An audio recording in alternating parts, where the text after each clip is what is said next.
예수 가장 귀한 그 이름 예수 언제나 기도 들으사 오 예수 나의 손 잡아주시는 가장 귀한 그 이름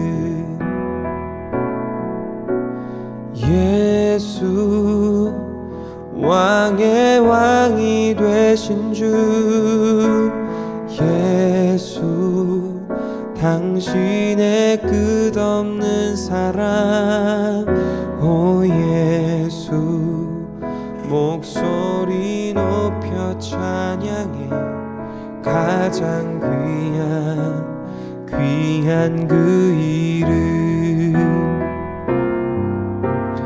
예수 찬양하기 원하네 예수 처음과 나중 되시는 오 예수 날 위해 고통당하신 가장 귀한 그 이름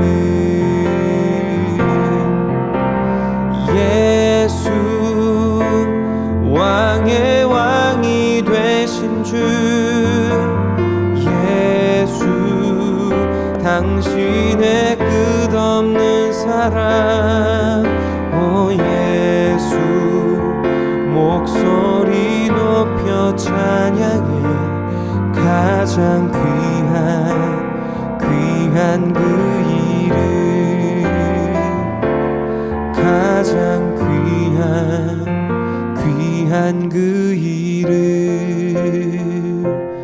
가장 귀한 그 이름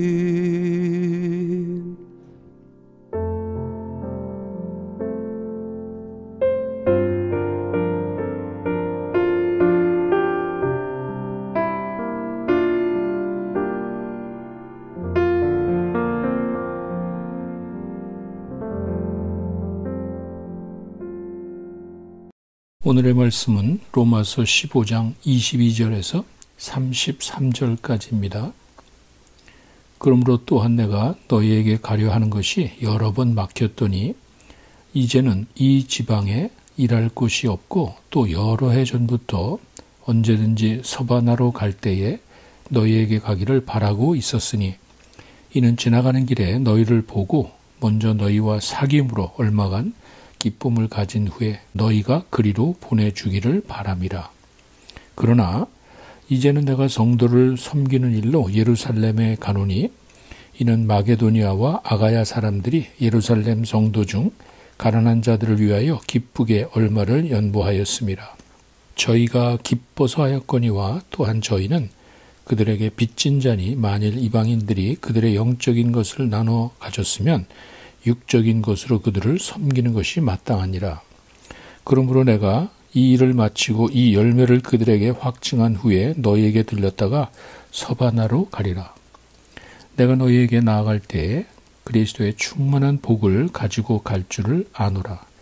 형제들아, 내가 우리 주 예수 그리스도와 성령의 사랑으로 말미암아 너희를 권하노니 너희 기도에 나와 힘을 같이하여 나를 위하여 하나님께 빌어 나로 유대에서 순종하지 아니하는 자들로부터 건짐을 받게 하고 또 예루살렘에 대하여 내가 섬기는 일을 성도들이 받을 만하게 하고 나로 하나님의 뜻을 따라 기쁨으로 너희에게 나아가 너희와 함께 편히 쉬게 하라.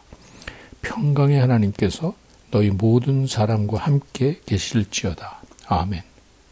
바울은 로마서의 마지막 부분으로 가면서 개인적인 이야기를 합니다. 복잡하고 어려운 교례에 관한 부분을 마친 후 그에 합당한 그리스도인의 삶에 대해서 이야기를 했고 이제는 로마서를 마무리하면서 로마 교인들에게 바울 자신의 개인적인 계획을 알려주는 것입니다. 우리가 기억할 것은 다른 서신서들과는 다르게 로마 교회는 바울이 개척한 교회가 아닙니다. 아직 바울이 로마에 가보지도 못했다는 사실입니다. 16장에 보면 로마에는 적어도 한 4-5개 정도의 가정교회가 있었음을 알 수 있습니다. 16장 5절은 정확하게 또 저희 집에 있는 교회 이렇게 표현을 합니다. 집에 있는 교회라고 했습니다. 10절에는 권속이라는 단어를 썼고 11절에는 가족 중에 이런 말이 있습니다. 그리고 14절, 15절도 마찬가지입니다. 그들과 함께. 이 말은 로마 교회가 이렇게 가정에서 모임을 가졌고 바울은 그 가정교회에게 편지를 쓴 것입니다. 바울이 개인적으로 아는 사람들이 있는 것으로 보아서 아마도 바울의 전도 여행을 통해서 구원받은 성도들이 로마에 갔고 거기에서 가정교회를 시작한 것으로 보입니다. 이렇게 로마 교회는 바울이 직접 개척하지 않았고 아직 가보지도 못한 교회임에도 불구하고 바울은 그들에게 자신의 계획을 알려줍니다. 미리 준비를 하도록 알려주는 것입니다. 언젠가 서바나 다시 얘기하면 스페인으로 갈 텐데 그때 그 가는 길에 로마에도 갈 것이라는 말입니다. 아마도 복음에 대하여 직접 가르침을 받지 못했기에 바울은 로마 교인들에게 직접 가서 복음을 전하기를 원했던 것입니다. 하나님의 전반적인 구원 계획에 관하여 그들에게 이야기를 하고 싶었던 것입니다. 유대인들과 이방인들의 갈등을 염두에 두고 바울은 복음이 어떻게 유대인과 이방인 모두를 하나가 되게 하였는지를 설명하려고 했던 것입니다. 이러한 마음을 가지고 여러 번 가려고 시도를 했지만 이루어지지 않았다는 것입니다. 바울은 이미 로마서 1장 13절에서 로마에 가려고 여러 번 시도를 했지만 길이 막혔다는 말을 했습니다. 그리고 15절에 가면은 그들에게 가서 복음 이렇게 분명히 이야기합니다. 복음을 전하기 원한다고 이야기를 합니다. 바울의 방문 목적이 분명히 그들에게 복음을 전하는 것이라는 사실을 우리에게 보여준 것입니다. 그 당시 가장 크고 영향력이 있는 도시가 바로 이 로마입니다. 그 로마에 있는 성도들에게 하루속히 달려가 그들에게 복음을 전하기 원하는 간절한 마음을 찾아볼 수 있습니다. 이것이 바로 복음 증거자의 사명입니다. 그것도 이방인의 사도로서 부름을 받은 사도 바울의 간절한 마음이 잘 나타나 있습니다. 오늘 본문 22절에서도 이야기를 합니다. 길이 막혔다고 합니다. 근데 이 막혔다는 그 동사가 미완료형의 수동태로 되어 있습니다. 외부적인 장애 요소로 안 됐다는 말입니다. 바울 자신의 의도적인 것이 아니고 어쩔 수 없는 외부적인 방해 요소로 인해서 로마 방문이 아직 이루어지지 않은 것을 설명하는 것입니다. 바울의 간절한 마음을 보여줍니다. 복음 증거자의 사명이고 개인적으로도 로마를 향한 열망을 가지고 있었다는 사실을 보여주는 것입니다. 23절에는 이 지방에 일할 곳이 없다는 말이 나오는데 이것은 예루살렘부터 일루리온까지 지중해 동부 지역 특별히 에베소, 고린도, 데살로니가, 빌립보, 다메섹 이런 지역 등을 지칭하면서 이 지역은 이미 바울이 다니면서 복음을 다 전했다는 말입니다. 이제는 더 이상 그 지역에서는 복음을 전할 새로운 지역이 없다는 것을 이야기하는 것입니다. 그래서 그 당시에 세상의 제일 끝이라고 사람들이 믿었던 그 서바나, 스페인으로까지 가려는 계획을 바울이 가지고 있었고 그렇게 서바나로 가는 길에 로마에도 방문을 하고 싶다는 말입니다. 25절로 가면 그런데 그 계획마저 좌절이 된 것을 설명합니다. 그 이유는 성도를 섬기는 일로 예루살렘에 먼저 가야 하기 때문이라고 합니다. 26절에 가시면은 마게도니아와 아가야 지방의 교인들이 예루살렘에 있는 가난한 성도들을 위해 헌금을 모았습니다. 그리고 그 헌금을 바울에게 줬고 바울은 그것을 가지고 예루살렘에 가야 하는 것입니다. 27절에 이방 교인들이 마치 모교회가 되는 그 예루살렘 교회의 가난한 성도들을 위해서 헌금을 자원하는 마음으로 아주 기쁜 마음으로 모아서 전달을 합니다. 바울은 그것을 복음의 빛인 것으로 설명을 합니다. 복음이 예루살렘으로부터 이방 지역에 퍼져나간 것을 염두에 둔 것입니다. 이렇게 영적인 축복을 받았으면 이제는 그 이방 교회들은 육적인 것으로 이제 갚아야 하는 것이다. 이제 이런 의미가 담겨져 있습니다. 이것이 그들의 당연한 자세입니다. 영적인 축복을 받았기에 이제는 그들이 자기들이 가지고 있는 것을 가지고 모교회, 예루살렘 교회를 돕는 그것을 말합니다.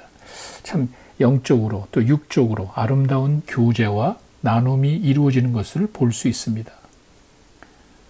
28절에 가시면은요, 이 구제하는 일을 마치고 나면 내가 로마로 가겠다. 지금은 못 가지만 예루살렘에 먼저 가서 그 구제연금을 전달해서 그 예루살렘에 있는 가난한 성도들 다 도와주고 그것이 다 마치고 나면은 로마로 가겠다는 자기의 계획을 다시 한번 확인하는 것입니다.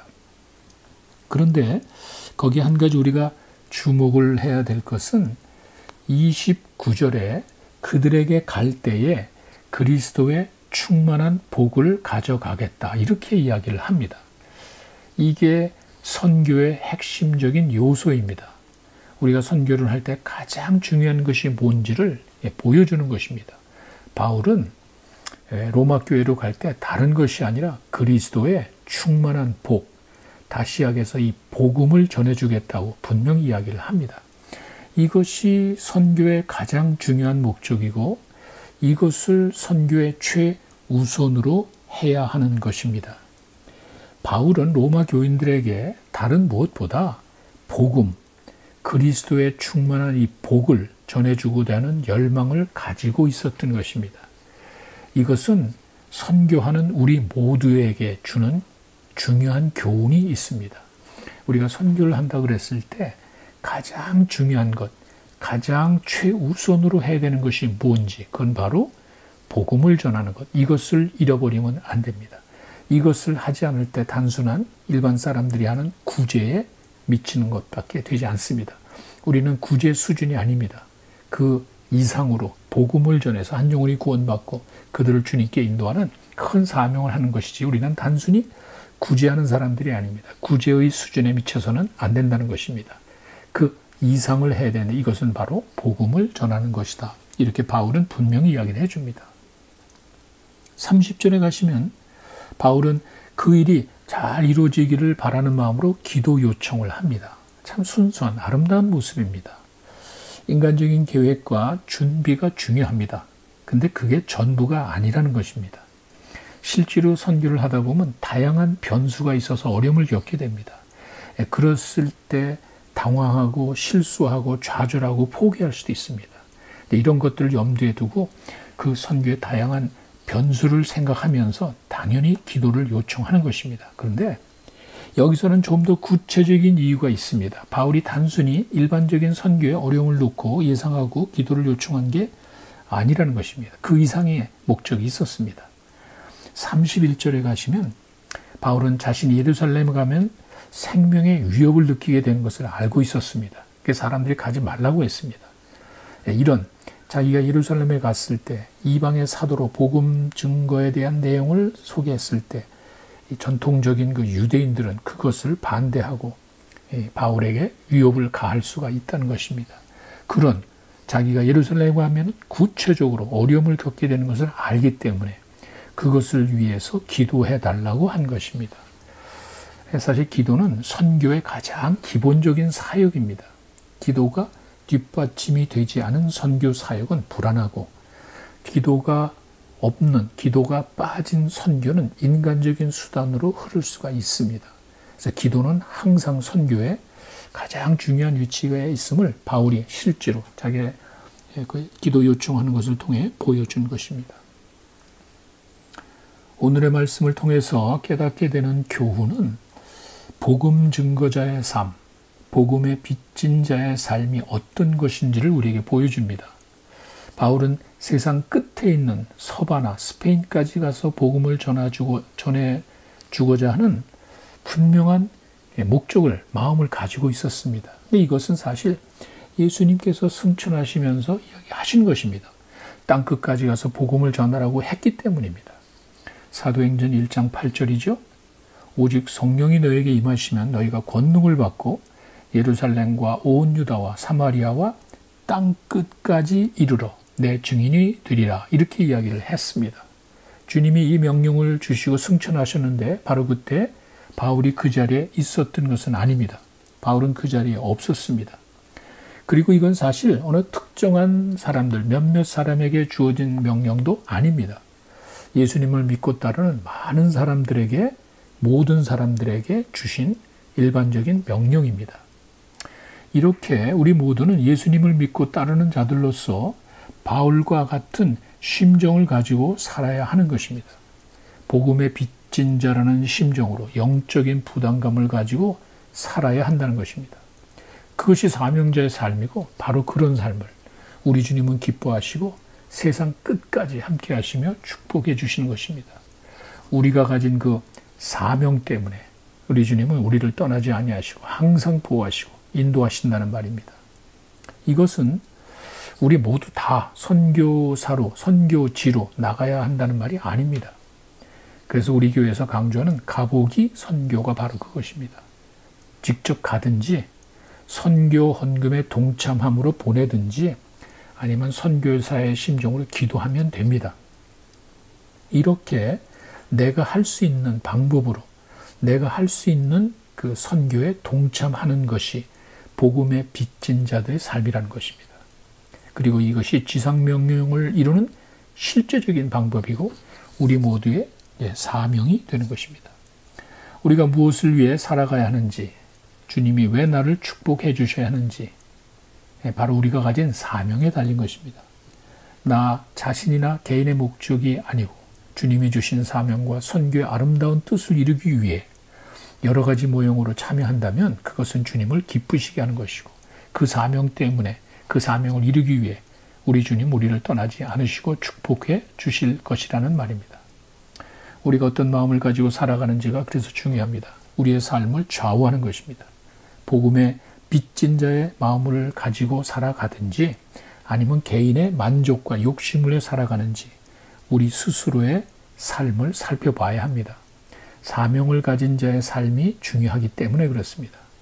그 작은 걸 떠나서 우리들이 가진 사명 때문에 하나님께서는 우리를 소중히 여기시고 도와주실 것입니다. 오늘도 복음의 빚진 자의 심정으로 하루를 살아가시는 여러분 되시기를 바랍니다.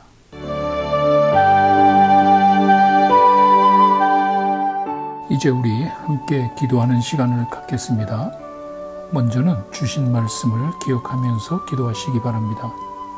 복음의 빚진 자의 심정으로 살게 해달라고 기도하시고 자그마한 것이라도 우리가 선교에 동참할 수 있게 해달라고 기도하시기 바랍니다.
두 번째, 코로나 사태를 위해 기도하시기 바랍니다. 하루속히 안정이 되고 모든 것이 정상으로 회복되기를 간절히 기도하시고 수고하는 많은 사람들, 또 고통당하는 많은 사람들 기억하시면서 기도하시기 바랍니다.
마지막 세 번째, 우리 교회 공동체를 위해 기도하시기 바랍니다.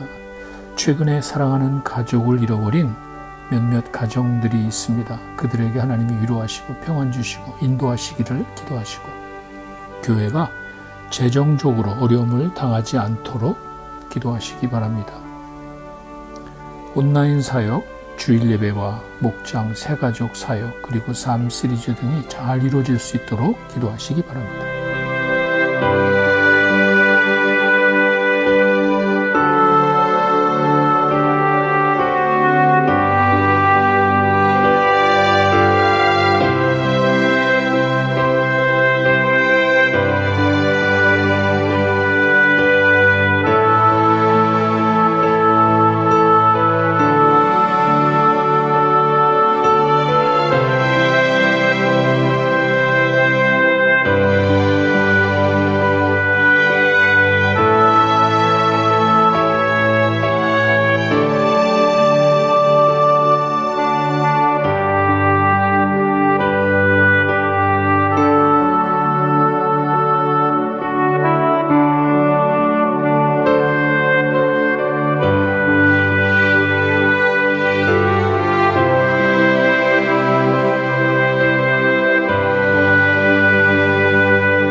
주님 가르쳐 주신 기도로 마치겠습니다. 하늘에 계신 우리 아버지, 이름이 거룩히 여김을 받으시오며 나라 임하옵시며 뜻이 하늘에서 이루어진 것 같이 땅에서도 이루어지이다. 오늘날 우리에게 일용할 양식을 주옵시고 우리가 우리에게 죄 지은 자를 사하여 준 것 같이 우리 죄를 사하여 주옵시고 우리를 시험에 들게 하지 마옵시며 다만 악에서 구하옵소서. 나라와 권세와 영광이 아버지께 영원히 있사옵나이다. 아멘.